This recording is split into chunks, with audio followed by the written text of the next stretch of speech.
வணக்கம். இன்றைய அரசியல் ஆடுகளத்திற்கு உங்கள் அனைவரையும் அன்புடன் வரவேற்கிறோம்.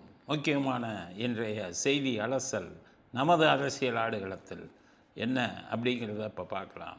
முதல் செய்தி, 1 பைசாவுக்கு டெண்டர். அதுதான் எல்லாரும் பேசுகிறாங்க. எப்படின்னா, தாய்மாமன் சீர்னு பிறக்கிற குழந்தைகளுக்கெல்லாம் ஒரு தங்கமோரம் போடுறாங்க அரசாங்கத்திலேருந்து. விஜய் முதல்வரானோன்னா அது ஒரு ஸ்கீம், நல்ல ஸ்கீம் தானே. அரசாங்கத்திலேருந்து பிறக்கிற குழந்தைகளுக்கு தாய்மாமன் சீருன்னு அதில் விஜய் ஃபோட்டோ போட்டு அரசாங்கத்தை போட்டு எல்லாம் கொடுக்குறாங்க. அதுக்கு ஸ்கீம் நல்ல ஸ்கீம். எப்படின்னு கேட்டிங்கன்னா, அரசாங்க ஆஸ்பத்திரி பிறக்கணும். இதில் 2 விஷயம். சீர் ஃப்ரீயாக கொடுக்குறாங்க, அது வந்துக்கிட்டு அரசாங்க ஆஸ்பத்திரியில் பிறக்கணுங்கிறாங்க. ஏதாச்சும் குழந்தைங்களுக்கு கொடுக்குறது. 10 லட்சம் கோடி கடன் இருக்கிறது உண்மை தான். எப்படியே வவுசியிலே கொடுத்துக்கிட்டு இருந்தேன் எப்படி அப்படிங்கிற கேள்வி இருக்குது. அது ஒரு பக்கம் இருந்தாலும் ஸ்கீமு பரவாயில்ல. சில குழந்தைகளுக்கு, பிறக்கும் குழந்தைகளுக்கு ஒரு கிராமில் ஒரு மோதிரம் அப்படின்னு கொடுக்குறாங்க. 600 கோடியோ என்னமோ செலவாகுது. இவன் தான் ஒரு ஸ்கீம்லேயே ஒரு டெண்டர்லேயே 600 கோடி அடிப்பான் இவங்க போகிறான். அது இல்லாமல் 655 கோடி குழந்தைகளுக்கு போகுது. இதுக்கு டெண்டர் விடணும். இந்த டெண்டர்னால் அரசாங்கத்தில் எப்படின்னா புரிஞ்சுக்கங்க, லோயஸ்ட்டு டெண்டரை தான் எடுக்கணும். அரசாங்கத்தில் ஒரு சட்டம், டெண்டரில் மிக குறைந்த டெண்டரை தான் எடுக்கணும். இந்த 2G ராசா, ஒரு நாட்டை கொள்ளையடித்த துரோகி ராசா, அந்த துரோகி என்ன பண்ணாப்புல பாவிங்க, டெண்டர் விட்டால் அவன் லோயஸ்ட்டு போட்டுருவான்னு 2G அழைக்கட்ட ஒதுக்குறாங்க. அதில் ஒன்றும் நம்ம சம்பாதிக்க முடியாதுன்ட்டு என்ன பண்ணார், முதலில் யார் டெண்டர் கேட்குறாங்களோ அவங்களுக்கு கூட போடுறேன். இது வாஜ்பாய் விட்டார் முதலில். அது ஏன் முதலில் விட்டார்னா, இப்போ எடுக்கவே ஆள் இல்லை இந்த மாதிரி அழைக்கட்டையை.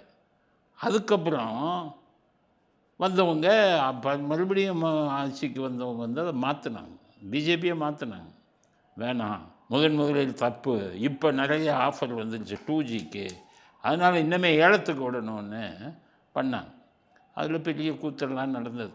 அது அப்புறம் பேசுவோம். இப்போ இந்த சப்ஜெக்டு வருவோம். அந்த டெண்டரில் முதலின்ட்டு ராசா ஃபோன் பண்ணி உங்களுக்கு லஞ்சம் கொடுத்த கம்பெனிங்களுக்கெல்லாம், நான் முதல்லன்னு சொல்ல போகிறேன், இவ்வளவு நீ அமௌண்ட்டை நீ கோட் பண்ணு, டிடியை பேங்க்கில் முதலே எடுத்து ரெடியாக வச்சுக்க, நான் அனௌன்ஸ் பண்ணோடனே நீ முதல்ல கொடுத்துரு அப்படின்ட்டு இவருக்கு லஞ்சம் கொடுத்த, அதான் 1,76,000 கோடி இல்லை, போய் எங்கெங்கே வச்சுருக்காங்கன்னு சாதிக்கு பாச்சா செத்தா இல்லை, அவருக்கு தான் தெரியும். இந்த அண்ணா அறிவாலயத்துக்கு எவ்வளோ போச்சு, ஸ்டாலினுக்கு எவ்வளோ போச்சு, கருணாநிதிக்கு எவ்வளோ போச்சு அப்படின்னு. அதான் நாஞ்சில் சம்பத் சொன்னார்ல, கனி உனக்கு மணி எனக்கு அப்படின்னு எல்லாம் பேசுனா. நாஞ்சில் சம்பத்து அப்போ இது பண்ணார், கிண்டல் வச்சார். இந்த 1,76,000 கோடியை தீய வச்சு கொடுத்துறதுக்கே 300-200 நாள் ஆகும்னார். அவ்வளோ பணத்தை அடிச்சிட்டாங்க. அடித்தது ஃபஸ்ட்டு கம் ஃபஸ்ட்டு சர்வ்னு உலகமாக அறிவாளி மாதிரி இந்த ராசா போட்டு தப்பிச்சுக்கிட்டா இருப்பாருங்க. அது தப்பிச்சதும் இல்லாமல் நான் தான் அதில் மிகப்பெரிய வாதாடினேன் அப்படின்ட்டு அங்கே ராம்ஜெத் மல்லியை வச்சு வாதாடிட்டு சொன்னார், ஊரை ஏமாத்துறதுக்கு. அந்த ராசா அவர் டெண்டர், அது இப்போ டெண்டரில் இவ்வளோ மோசடி நடக்கும். அதனால் கவர்மெண்ட்டில் ஒரு ரூல் உண்டு, குறைஞ்ச அளவு டெண்டர் யாருக்கு கொடுக்குறாங்களோ அவங்களுக்கு தான் அப்படின்னு ஒரு ரூல் உண்டு. இப்போ இந்த குழந்தைகளுக்கு 1 சவரன் நகை தாய்மாமன் சீருங்கிற பேரில் ஃப்ரீயாக கொடுப்பாங்க அரசாங்க இது ஆஸ்பத்திரியில் அப்படின்னு டெண்டர் விட்டாங்க. டெண்டர் விட்டால் ஜாயா லூகாஸ், கல்யாண் ஜுவல்லர்ஸ் 2 நகைக்கடை இவங்க 1 பைசாவுக்கு டெண்டர் போட்டாங்க. டெண்டர் போட்டோன்னா அசந்து போயிட்டான். என்னடா 1 பைசாவுக்கு குறைச்சே நம்ம போட முடியாத, மிக குறைந்த விலை அதுதான். 1 பைசாவுக்கு கீழே இல்லையே, 1 பைசாவே இப்போ இல்லை. நீங்கள் 5 பைசாவே பார்க்க முடியாது, 10 பைசாவே பார்க்க முடியாது, 1 ரூபாய்க்கு கீழே பார்க்க முடியாது நாணயம். அப்போ 1 பைசான்னு அந்த காலத்தில் இருந்தது. 1 பைசா டெண்டர்னு போட்டாங்க. இப்போ அனுமதிச்சு ஆகணுமே, அதுதானே லோயஸ்ட்டு டெண்டரு, மிக குறைந்த விலையுள்ள டெண்டர் அதுதானே. மிகப்பெரிய தங்க கம்பெனியெல்லாம் என்ன போட்டான், எனக்கு 10,000 கொடுங்க, எனக்கு 20,000 கொடுங்க. 1 கிராம் இருக்குல்ல, 1 கிராம் இப்போ 15,000 ரூபா வருது இல்லை, 10,000ன்னு சொல்லிட்டேன் குறைச்சி. 15,000 வேணால் வருது. ஒவ்வொரு இவனும் 15,000, 15,050, 15,100ன்னு போட்டான். குறைந்த விலையில் கொடுக்கட்டும்னு. இவங்க ஒரு பைசான்னு போட்டாங்க. யாருக்குமே புரியல. போட்டுட்டு அதில் என்ன எழுதுனாங்க, தங்கத்தை நீங்கள் வாங்கி கொடுத்துருங்க, இந்த செய்கூலியை நாங்கள் ஃப்ரீயாக செஞ்சு கொடுக்குறோம், பேருக்காக இந்த ஒரு பைசான்னு போட்டோம், எங்களுக்கு அந்த ஒரு பைசாவும் வேணாம் அப்படின்னு செய்கூலி சேதாரம்னு இருக்குது. அப்படி இந்த செய்கூலியை வந்து நாங்கள் மேக்கிங் சார்ஜுன்னு பேர் இங்கிலீஷில், அதை நாங்கள் ஒரு பைசான்னு ஃப்ரீயாக பண்ணுறோம்ட்டாங்க. ஒருத்தனுக்கும் புரியலை. இந்த எதிர்கட்சிக்காரன் பூரா அவனுக்கு ஒன்றும் ஓடலை. அவங்க அதை எப்படியா கம்யூனிஸ்ட்காரன் கேட்குறான், இது எப்படியா செய்ய முடியும் ஒரு பைசாவில் அப்படிங்கிறான். அதிமுககாரன் குதிக்கிறான், அதை எப்படி ஒரு பைசாவில் செய்ய முடியும், ஏதோ ஊழல் நடந்திருக்கு. ஊழல் எப்படியாப்பா ஒரு பைசாவில் 40% வாங்க முடிஞ்சாலுமே நீங்கள் தான் 40% வாங்குவீங்களே டிஎம்கே. உங்கள் இது எப்போ இப்போ இந்த பக்கம் வந்துட்டீங்களே எதிர்கட்சி, அவங்கெல்லாம் அங்கே இருக்கும்போது இவங்க செஞ்ச கூத்து 40%. இவங்க ஒரு பைசாவில் 40% எப்படி வாங்க முடியும், இவங்களும் வாங்க முடியாது. அப்போ தான் சொன்னாங்க ஜெயலலிதாஸு, நாங்கள் பெரிய நகைக்கடை தொழில் தண்ணி கோடிக்கணக்கில் சம்பாதிக்கிறோம், ஒரு நல்ல ஸ்கீமு நாங்கள் ஃப்ரீயாக செஞ்சு கொடுக்கணுன்னு தான் இந்த நல்ல ஸ்கீமுக்கு ஒத்துழைப்பு கொடுக்க தான் பண்ணோன்ட்டாங்க. மூஞ்சியில் கரியை பூசிவிட்டாங்க. ஸ்டாலின் மூஞ்சிலையும் எதிர்கட்சிக்காரங்க எல்லாம் மூஞ்சிலையும் பூசிட்டாங்க. அதில் ஒருத்தன் சொன்ன அதிமுகலேருந்து, இது வந்து எப்படி தெரியுமா, அந்த அம்பாசடராக இருந்தார் விஜய் இந்த ஜெயலலிதாஸ் கம்பெனிக்கு, அதனால தான் இது நடந்துருக்குங்கிறாரே. என்னைய ஒன்றும் இல்லாமல் ஃப்ரீயாக செஞ்சு கொடுக்குறான், அப்புறம் என்னைய அம்பாசடராக இருந்தார், இந்த இதாக இருந்தாருன்னு சம்மந்தம் இல்லாமல் பேசுகிறீங்க. அம்பாசடராக இருக்கான்னு சொல்லி அவனுக்கு சலுகை செஞ்சால் பரவாயில்ல, அவன் தான் ஃப்ரீயாக செஞ்சு கொடுக்குறாங்கிறானே. அந்த 1 கிராம் மோதிரத்தை நகைக்கடை வச்சுருக்கான், அதனால் 2 பேரும் ஒரு பைசா கேட்டாங்க, கோட் பண்ணாங்க. கல்யாண் ஜுவல்லர் இவங்க 2 பேர்த்துக்கும் பாதி 70% 30% பிரித்து நான் தங்கத்தை வாங்கி கொடுத்துருவாங்க, அவங்க ஃப்ரீயாக செஞ்சு கொடுத்துருவாங்க. இப்போ மிச்சமாக இருக்க 655 கோடி இவன் என்ன பண்ணுவான், 655 கோடி செய்கூலி, இந்த இருக்க ஒரு பைசா செய்கூலின்னு சொல்லி அது ஒரு 1000 ரூபா போடுவான் ஒரு மோதத்துக்கும். அதில் 40%, ஒரு மோதத்தில் 40% அடிச்சிடுவான், 400 ரூபா. இவங்க அப்பா அடித்தார்ல கலர் டிவின்னு சொல்லி போட்டு 40%. அதுக்கு வழியெல்லாம் போச்சு. அதனால் இவங்க என்னடா செய்கிறது, இதை பண்ணிடுவோம், என்ன பண்ணலான்னு யோசிக்கிறாங்க. எதிர்கட்சி போகிறான், ஒன்றும் முடியலை. முட்டாள்கள் உங்களை மாதிரி முட்டாளியமையாக இருப்பான். ஒன்றுமே ஊழல் இல்லாமல் ஒரு ஸ்கீம் வந்துருக்குன்னா சம்பாதிச்சு அதை வந்து சப்போர்ட் பண்ணுங்கள், நாங்கள் சப்போர்ட் பண்ணுறோம் அந்த ஸ்கீமை.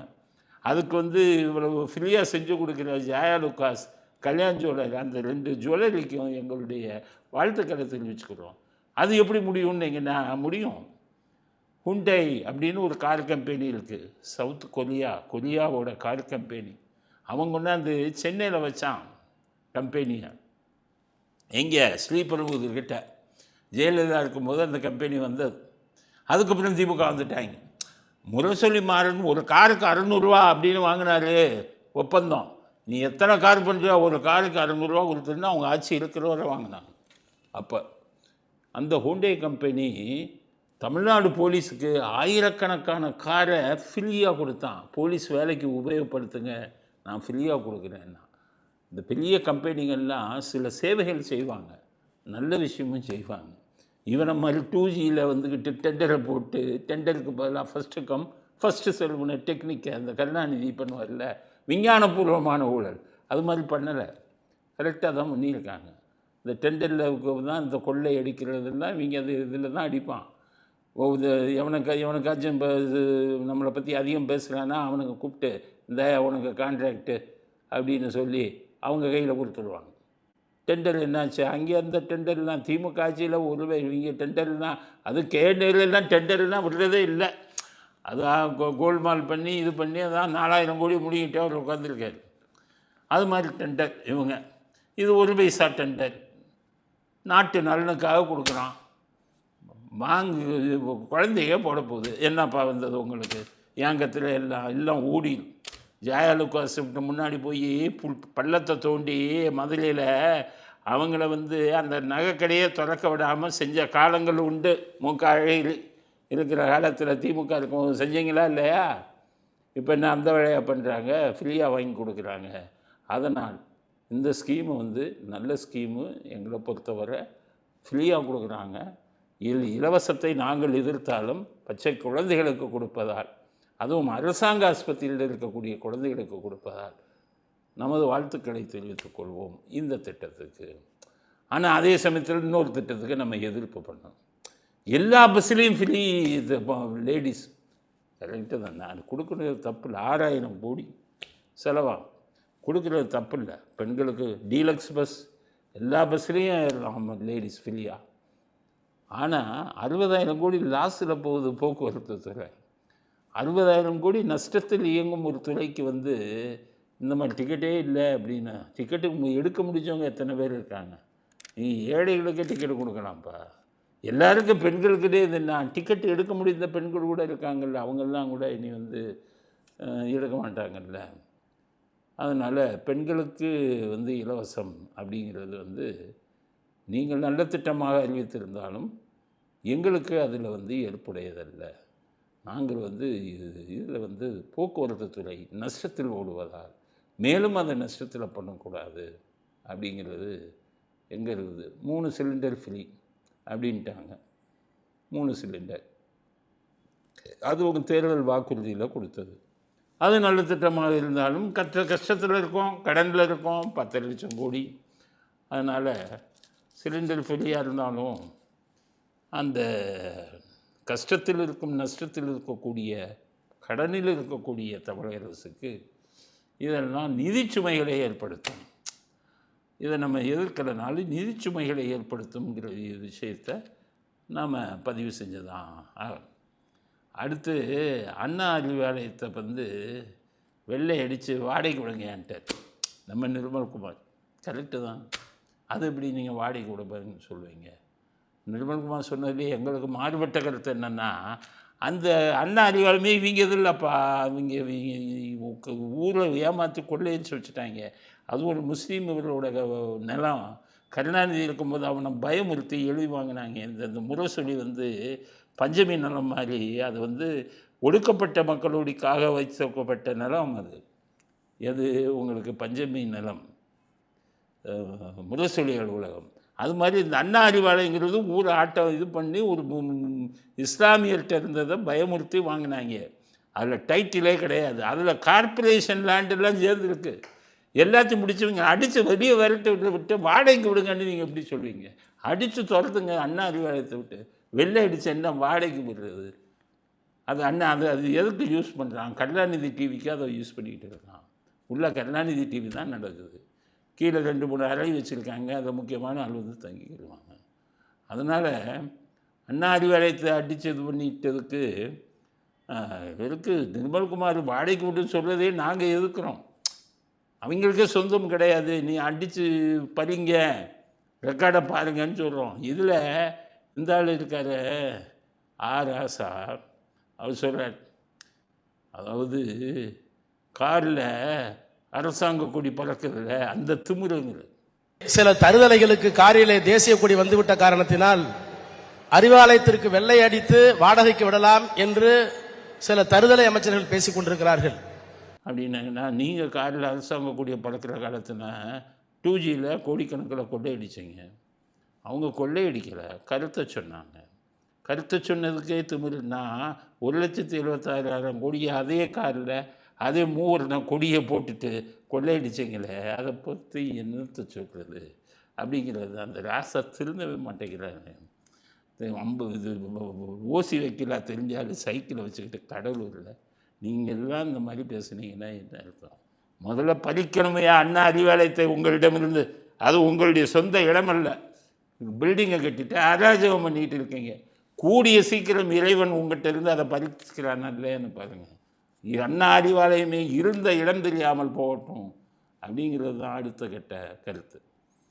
அடுத்தது ஸ்டாலின் கேஸ் போட்டார். என்ன சொல்ல தெரியுமா? குளத்தூரில் ஜெயிச்சது நான் தாங்கிறேன். அவருக்கு பைத்தியம் பிடிச்சி போச்சுன்னு நினைக்கிறேன் ஸ்டாலினுக்கு. குளத்தூரில் ஜெயிச்சது நான் தாங்கிறார். ஹைகோர்ட்டில் கேஸ் போடுறார். 6 வாக்கடிச்சாவது இடையில் மோசடி நடந்திருக்கிறதுங்கிறார். இவர் எப்படி 5 வருஷம் முதலமைச்சராக இருந்தாலே எனக்கு தெரியல. நான் விளையாட்டுக்கு சொல்லலை. நானும் ஒரு அரசாங்க ஊழியனாக இருந்தவன் தான். நானும் தேர்தல் இதுக்கெல்லாம் போயிருக்கேன்.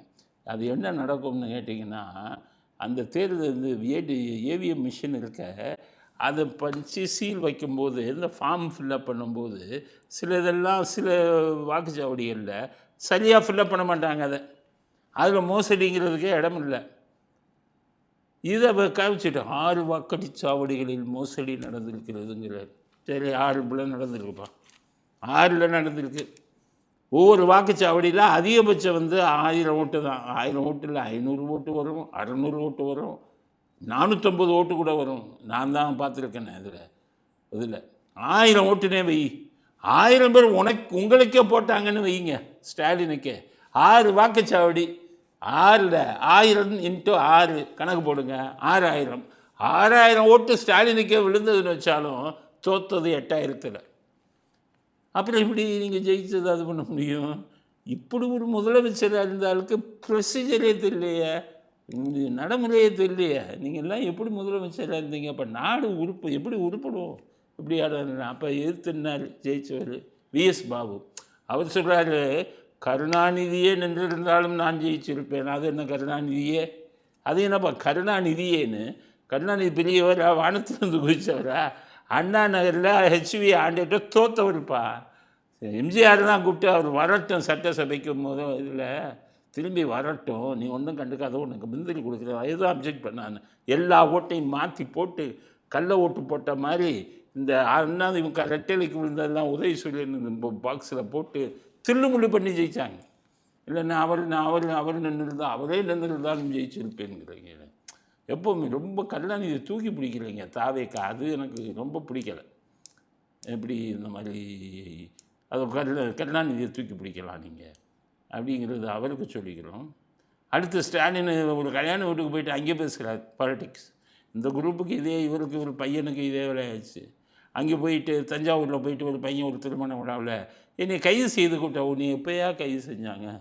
இன்னுமா புரிஞ்சுக்கல? உங்களை என்கொயரிக்கு கூப்பிட்டேன்னாங்க. ஏன் அது பேர் கைது இல்லை, உங்களை கூப்பிட்டுட்டு விட்டுட்டாங்க. அப்போவே விசாரிச்சுட்டு விட்டுட்டாங்க, பயந்துக்கிட்டு தான் விட்டாங்கன்னு வைங்க. அது கைது செய்ய போதுன்னு திருமண வீட்டில் போய் இந்த ஆள் பேசுகிறாரு.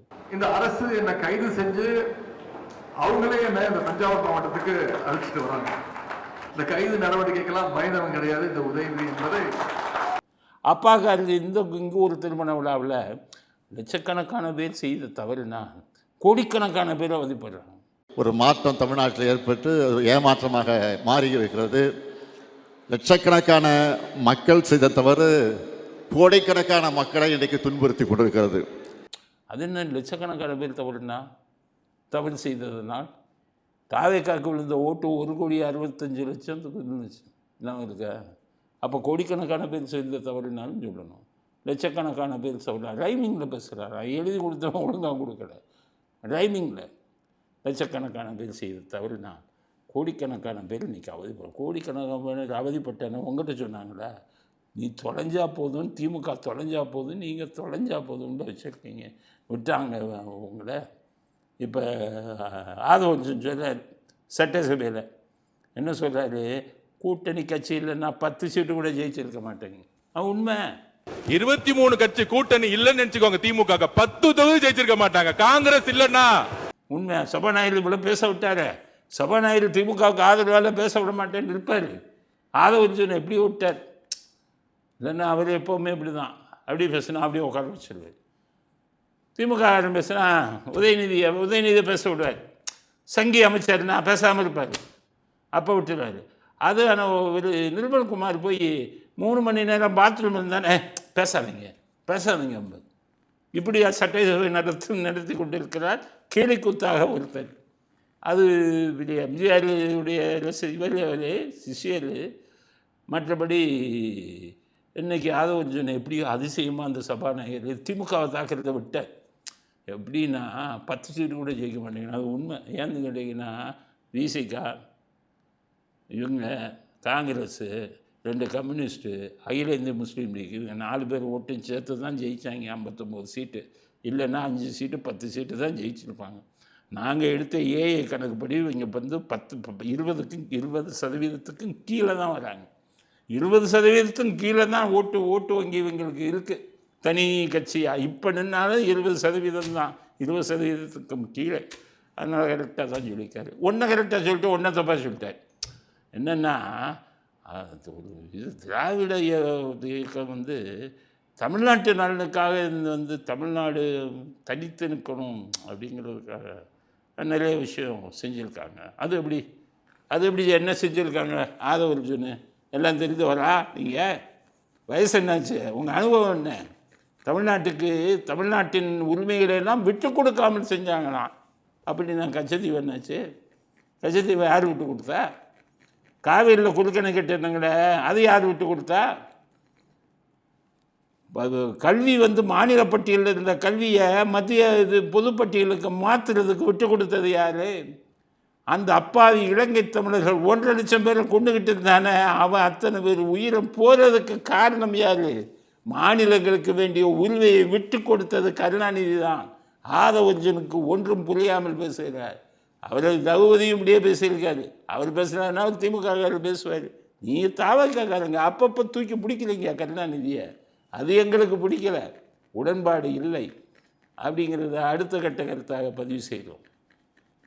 பரந்தூர் விமான நிலையம் அது கைவிடப்பட்டதுன்னு விஜய் இன்னைக்கு அறிவிச்சார். எனவே நான் உறுதி அளித்தவாறு பரந்தூரில் புதிய விமான நிலையம் அமைக்க மேற்கொண்ட நடவடிக்கைகள் இந்த அரசால் கைவிடப்படும். அப்போ பரந்தூர் விமான நிலையத்தை கைவிட்டது ரைட்டா? அது உண்மை நிலைமை என்ன அப்படின்னு கேட்டிங்கன்னா, விஜய் அரசாங்கம் செய்யுதுங்கிறதுக்காக எல்லாத்தையுமே தலையாட்ட முடியாது. பரந்தூர் விமான நிலையம் கைவிட்டது தவறான முடிவு. நான் ஆரம்பத்திலேருந்து சொல்கிறேன். எத்தனை ஆயிரம் கோடி அரசாங்கங்கள் செலவு செஞ்சுருக்காங்க தெரியுமா? நான் அரசாங்கங்கள்னு சொல்கிறது மத்திய அரசாங்கம், மாநில அரசாங்கம். ஆயிரக்கணக்கான கோடியை அதில் போட்டிருக்காங்க. 10 வருஷம் ஆச்சு பரந்தூரில் விமான நிலையம் வருதுன்னு. எல்லோரும் எதிர்த்துக்கிட்டு இருந்தாங்க. அப்புறம் சரியாச்சு. அங்கே பூரா பரந்தூர் வரை மெட்ரோ நிலையங்கள் விரிவுபடுத்தப்பட்டது. மெட்ரோ நிலையம் கொண்டு வர்றதுன்னு முடிவு பண்ணாங்க. அப்போ அதுக்கான டெண்டரு, அதுக்கான விரிவாக்க அறிக்கை எத்தனை கோடி. நீங்கள் ஒரு முடிவு எடுக்கும்போது அவசரப்பட்டு முடிவு எடுக்கக்கூடாது. சில உங்களுக்கு பாதிக்குது. அவர்களுக்கு இழப்பீடு தொகையை கோடிக்கணக்கில் கூட்டி கொடுங்க. அரசாங்கத்திட்ட சொல்லுங்கள், மத்திய அரசாங்கத்திட்ட இழப்பீடு தொகையை அதிகம் கொடுங்க. ஏன்னா லேண்டு இதாகுது. இப்போ போய் காஞ்சிபுரத்தில் இடம் பார்க்க போகிறாங்கன்னா இன்னும் 15 வருஷமாகும். பெங்களூருக்கெல்லாம் 2 ஏர்போர்ட் எப்போவோ வந்துருச்சு. இன்னும் 15 வருஷம். காஞ்சிபுரம், செங்கல்பட்டு அப்படின்னு போகிறாங்க. நீங்கள் வசதியை பார்க்க வேணாமா? சுற்றுப்புற சூழல் இவங்க இருக்காங்க, அவங்கெல்லாம் சர்டிஃபிகேட் கொடுக்கணும். ஆமை வேகத்தில் வந்துக்கிட்டு இருந்தது. 10 வருஷம் ஆச்சு. இது கட்டியிருந்தாலும் இன்னும் ஒரு 4-5 வருஷத்தில் ஒரு ஏற்பாடு கிடச்சிருக்கும். இன்னும் 15 ஆண்டுகள் பின்னுக்கு தள்ளிவிட்டார் விஜய். அது நீங்கள் பரந்தூர் விமான நிலையத்தை அங்கே இருக்கக்கூடிய ஒரு சில மக்களுக்கு அது பாதிப்பு வரும். நீங்கள் இப்போ போய் காஞ்சிபுரத்தில் கொண்டு போகிறீங்களா, அங்கே மட்டும் பாதிப்பு வராதா? நீங்கள் அங்கே போய் 5500 ஏக்கர் தேவைப்படுது பண்ணுவீங்க. இடையில 2-3 வில்லேஜ், 2-3 கிராமங்கள் வரத்தான் செய்யும். சுற்றுப்புற சூழல் சர்டிஃபிகேட் எல்லாம் கொடுக்கணும். அது மத்திய அரசாங்கம் ஒத்துக்கணும், ஏர்போர்ட் அத்தாரிட்டி ஒத்துக்கணும். இதெல்லாம் இருக்குது. அதனால் வெறும் விளம்பரத்துக்காக அரசியல் செய்யக்கூடாது. உண்மை நிலை என்னென்னு பார்க்கணும். மக்கள் பாதித்தால் அவருக்கான இழப்பீடு தொகையை மிகவும் அதிகமாக கொடுக்கணும். கஷ்டம்தான். ஒரு ஊராக இருந்தாங்க பரந்தூரில். அந்த ஊரை விட்டுட்டு எல்லோரும் ஒன்றா இருந்தவங்க தன் ஊரை விட்டு இருப்பிடத்தை விட்டு போகும்போது கஷ்டமாக இருக்கத்தான் செய்யும். ஆனால் நாடு வளர்ச்சி பாதையை நோக்கி போகும்போது சில கஷ்டங்களை மக்கள் ஏற்றுக்கொள்ள வேண்டும். அதற்கு ஈடாக சில கோடிகளை அவர்களுக்கு அதிகமாக கொடுத்திருக்க வேண்டும். ஆனால் அதே சமயத்தில் அந்த ஏர்போர்ட்டு திட்டத்தை முழுமையாக கைவிட்டது தவறான முடிவு அப்படிங்கிறது நமது அடுத்த கட்ட எங்களுடைய கருத்து. ஓட்ட தெரியாத டிரைவர் கையில் சாவியை கொடுத்துட்டாங்களாம். யார் சொல்கிறாரு? நம்ம துச்சாதனன் துரைமுருகன் சிலையை பிடிச்சிருந்தார்ல, ஜெயலலிதா சிலையை பிடிச்சி 7 வருஷம் எம்ஜிஆர் பிடிக்க வச்சாராம். சட்டப்பிடிப்பு வெக்கம் இல்லாமல் சொல்லிக்கிறாரு. அவருக்கு முன்னாடி தான் வேஷ்டி கழுத்து சட்டியோட ஒன்றார். இவர் 2 பேர் 77. அப்போ துரோகி இதுன்னு இப்போ வச்சோம். அப்போ பேர் துரோகி துரைமுருகன். அதுக்கப்புறம் 89 ஜெயலலிதா சேலை இழுத்ததுலேருந்து இவர் துச்சாதனன் துரைமுருகன் வச்சோம். அவர் சொல்கிறார் ஓட்டத்தில் இல்லையா அவருக்கு, விஜய்க்கு அரசாங்கம் நடத்த தெரியல. அப்படியே மேலே போனால் பின்னாடி வரலாம். பின்னாடி வர்றதை முன்னாடி கொண்டு போகணுமா? ஸ்டாலின்கிற ஒரு மனுஷன்ட்டு 5 வருஷம் இந்த நாடு கேட்டுச்சுதையா. எழுதி கொடுத்தா தானே படிக்க தெரியும். எழுதி கொடுத்ததை பேப்பரில் படித்த ஆள், டெவலப்மெண்ட்டுன்னு சொன்ன ஆள், 5000 2500 கழிச்சுட்டா 1500ன்னு சொன்ன ஆள், இந்தியாவின் சுதந்திர தினம் டிசம்பர் மாதம்னு சொன்ன ஆள், இப்படிப்பட்ட ஒரு ஆளே நம்ம 5 வருஷம் முதலமைச்சர் அந்த நாட்டை குட்டிச்சவராக்கினதுக்கு நாடு ஊழலே இல்லாமல் இவருக்கு இதில் போகிறாங்க. ஸ்பீடு ஓட்ட தெரியாது. உங்களை மாதிரி ஆளே 5 வருஷம் மந்திரியாக இருந்து 60,000 கோடி மணலில் கொள்ளையடித்தது தெரியாதா? நீங்கள் இன்னொரு ஆளை பற்றி பேசுகிறீங்களா அப்படிங்கிறத சொல்ல. 88 வயசாச்சு, வீட்டுக்கு போங்கயா. உங்கள் எனக்கு வேணாம், பொதுச்செயலாளர் பதவி வேணாம், நான் அதை விட்டுருக்கேன். அவன் தொகுதி மக்களே தோக்கடிச்சிட்டாங்க. கரெக்டாக தான் பண்ணியிருக்காங்க. மற்ற சட்டசபையில் போய் பண்ணால் அட்டூழியம் கொஞ்சமாக. அதே ஜெயலலிதா முதலமைச்சர் அண்ணனை போய் விஷ் பண்ணிவிட்டு இப்படி நின்று ஆளாச்ச கையை கட்டி. அதனால் இது பேசுவதற்கு துரைமுருகனுக்கு எந்த தகுதியும் இல்லை அப்படிங்கிறது நம்முடைய அடுத்த கட்ட கருத்து. அடுத்து இந்த காங்கிரஸ்காரன் தயார் பண்ண ஆரம்பிச்சிட்டான். இந்த காங்கிரஸ்காரன் திருந்தவே மாட்டான்ப்பா. இந்த காங்கிரஸ்காரனால் நாடு குட்டிச்சவராச்சு. இவங்க அவன் சொன்னார் காந்திஜி, சுதந்திரம் கிடைச்சோடனே கட்சியை காங்கிரஸ் கட்சியை கலைச்சிருங்க, பேரை கெடுத்துடுவான்னாரு. இப்போவே இவங்க பூரா மரங்காலத்தில் இப்படி யார் தான் காங்கிரஸில் வருவாங்க. கொஞ்சம் வருஷம் நல்லா ஆளுங்க இருந்தாங்க, அதுக்கப்புறம் பூரா மோசமான ஆள் வந்துட்டாங்க. காங்கிரஸ் 5 சீட்டை வச்சுட்டு 2 மந்திரி வாங்கிட்டான், ஒரு எம்பி வாங்கிட்டான் விஜய்கிட்ட சொல்லி. இப்போ அவருக்கு மாணிக் தாக்கூருங்கிறது தலைவர் அவருக்கு காங்கிரஸுக்கு. அவர்கிட்ட நம்ம அங்கே ஒரு டிஷர்ட்டு மாதிரி அங்கே ஒரு டிஷர்ட், இதில் டெல்லியில் அந்த ராகுல் காந்திங்கிறார் அது ஒரு டிஷர்ட். அவங்க என்ன சொல்கிறாங்க, இந்தியா கூட்டணியில் சேருன்னு விஜயை கேட்குறாங்க. விஜய் இந்தியா கூட்டணியில் சேர மாட்டேங்கிறார். இதுதான் கோபம். அதுக்காக இப்போ விஜயை தாக்க ஆரம்பிச்சிட்டான். என்ன விஜய் சேர்த்துக்க மாட்டோம், எம்பி வேணும்ல. எப்போ தாவேகாவுக்கு எம்பி வந்துட்டாங்களோ அப்போ தாவேகாவை நாங்கள் இந்தியா கூட்டணியில் இணைஞ்சிக்கிற சொல்லுவோம். எம்பி இல்லாதவங்களை நாங்கள் வாங்க வாங்கன்னு சொல்லிக்கிட்டு இருக்க முடியாது. அவர்களுக்கு எம்பி கிடையாது. எம்பி இருந்தால் தான் இந்தியா கூட்டணியில் சேர்த்துக்கிறோம். இருக்கிற ஒரு எம்பி பறிச்சுட்டு போனாலுங்க, வெக்கம் இல்லாமல் ஒரு எம்பியை போய் கேட்டீங்களே விஜய்கிட்ட போய், உங்களுக்கு இது இல்லை தேசிய கட்சிக்கு வெக்கமாக இல்லை ஒரு சப்போர்ட் பண்ணதுக்கு? அன்றைக்கி நின்னீங்க, யாரோ பிரதமராக விஜய் பிரதமராக வரட்டாங்க, கட்சிக்காரன் 1000 சொல்லுவாயா? இதெல்லாம் ஒரு காரணமாக? நாங்கள் மட்டும் ஆதரவுகள் கொடுக்காமல் இருந்திருந்தால் என்ன ஆயிருக்கும்? எண்ணத்தை கிழிச்சிருப்பீங்க நீங்கள் இல்லைன்னா வேறு ஆள். நீங்களாக தான் ஆதரவு கொடுத்தீங்க, கேட்காமையே ஆதரவு கொடுத்தீங்க. இப்போ என்ன நடந்து போச்சு? அதனால் இந்த ஐஎன்டிஏ கூட்டணி சேரலன்னு அமித்ஷா நாங்கள் ஆதரவு கொடுக்காமல் இருந்தால் அமித்ஷா அவங்கள ஒரு வழி பண்ணியிருப்பார். அமித்ஷா என்னத்தை கிழிப்பார்? 1,60,00,000 ஓட்டு மக்கள் சக்தியை ஓட்டு போட்டவன் இருக்கும்போது அமித்ஷா என்னத்தை கழிச்சுடுவார்? ஏன்னா அமித்ஷா என்ன பெரிய ஒரு கடவுளா? இத்தனை பேர் ஓட்டு போட்டிருக்கானே. அதனால் அந்த ஆளுக்கு அவருக்கு மக்கள் ஆதரவு இருக்குன்னு மரியாதை கொடுக்குறாங்க. காங்கிரஸ்காரனுக்கு அந்த மரியாதை இல்லையே. இந்தியா கூட்டணி தான் உடஞ்சி சுக்குநூறாக போச்சே. இந்தியா கூட்டணி இருந்த ஸ்டாலின் வெளியில் வந்துட்டார். உங்கள் இந்தியா கூட்டணியில் இருந்த மம்தா பானர்ஜி வெளியில் வந்துட்டாங்க. கம்யூனிஸ்டுகளை வச்சுட்டு இந்தியா கூட்டணியிலேயே நீங்கள் எடுத்துக்கிட்டு கம்யூனிஸ்ட் எடுத்து தேர்தலில் நிற்கிறீங்க. கேரளாவில் இந்தியா கூட்டணி இருக்கா? கம்யூனிஸ்ட்டு இந்தியா கூட்டணி, நீங்கள் இந்தியா கூட்டணி, ஒருத்தர் நிற்பீங்க. வெஸ்ட் பெங்கால், மேற்கு வங்காளம், மம்தா பானர்ஜி இந்தியா கூட்டணி, நீங்கள் இந்தியா கூட்டணி, 2 பேரும் எதிர்த்து நிற்பீங்க. எங்கேயா போச்சு இந்தியா கூட்டணி? அது இவரையும் கூட்டணும் விவரமா? வேணாம்ப்பா, பிஜேபியை பாதிச்சுக்க வேணாம், அவங்க நாட்டை ஆண்டுக்கிட்டு இருக்காங்க மத்தியில் அப்படின்னு மறுத்துருக்கான். காங்கிரஸ்காரன் திருந்துங்க, நீதிமன்றம் சொல்கிறேன், உங்கள் கடவுளே உங்களை கடவுள் அதுக்காக தான் அவர் சொன்ன மாதிரி மகாத்மா காந்தி உங்களை கலைக்க சொன்னார். காங்கிரஸை கலைத்து விட்டு போங்கள் அப்படிங்கிறது நமது அடுத்த கட்ட கருத்து. இனி இடைத்தேர்தலே இல்லைன்ட்டாங்க ஹைகோர்ட்.